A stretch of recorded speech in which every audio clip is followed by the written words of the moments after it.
Guys, कैसे हैं आप सभी लोग। चलिए हम हिस्ट्री के बारे में जानते हैं, क्योंकि इतने सारे जो कमेंट आए थे हमारे हिस्ट्री के, हिस्ट्री पढ़ा दो, हिस्ट्री पढ़ा दो सर। तो हम हिस्ट्री पढ़ाएं। जैसे मैंने लिखा हुआ है ये जलियांवाला बाग के बारे में भी लिखा हुआ है कि 1000 लोग मरे थे जनरल डायर के एक ऑर्डर की वजह से, कि फायर एक ही शब्द निकला था ऑब्वियसली, और मतलब सब मर गए थे उसमें, और उसका बदला उधम सिंह ने लिया था। तो ये तो अमृतसर की बात है, हम पढ़ा, और बहुत लोग मरे थे। इस बात का काफ़ी दुख भी है, काफ़ी अफसोस भी है, पर जो होना था वो हो गया, और ये बात इतिहास बनकर रहेगी। तो जवाहरलाल नेहरू ये लिखा हुआ देख लीजिए, आपको दिख नहीं रहा, देख लीजिए यहाँ पे साफ साफ लिखा हुआ है। तो कैसे बने नेहरू जी पहले प्रधानमंत्री। In 1923 Nehru ji become general secretary of all India Congress committee. 1923 में नेहरू जी जनरल सेक्रेटरी बने ऑल इंडिया कांग्रेस कमेटी की। In Kolkata session 1928 Subhash Chandra Bose demanded complete independence instead of dominion status. Kolkata में 1928 को सुभाष चंद्र बोस की डिमांड कंप्लीट कर दी गई। Subhash Chandra Bose and Nehru ji independence for India league 1928 को सुभाष चंद्र बोस और Nehru ji independence India league कर दिए थे। Selection of Nehru ji as PM. Okay. According to cabinet mission plan, it was decided the president of Congress would be the first prime minister. Cabinet mission plan के अनुसार ये decide कर दिया गया था कि जो प्रेसिडेंट कांग्रेस का है वो फर्स्ट प्राइम मिनिस्टर बने। Maulana Abul Kalam Azad was the first president of the Congress. Maulana जो अबुल कलाम आज़ाद थे वो फर्स्ट प्रेसिडेंट 1946 में थे।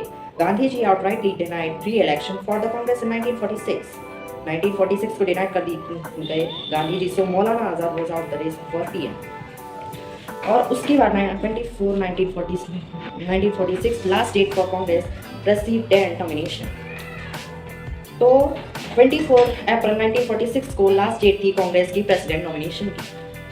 Okay, Gandhi ji declared the choice of Congress president in favour of Nehru ji on 20 April 1946।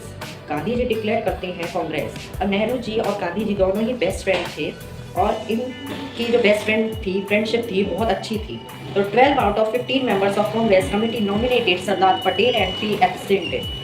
तो Nehru ji name was proposed on the few members of Congress working committee. जो नेहरू जी का नाम था वो बस कुछ लोगों में था, और बस वही था कि नेहरू जी की किस्मत भी बहुत अच्छी थी प्राइम मिनिस्टर बनने की, क्योंकि 15 में से जो 12 थे वो कांग्रेस की कमेटी में एब्सेंट थे।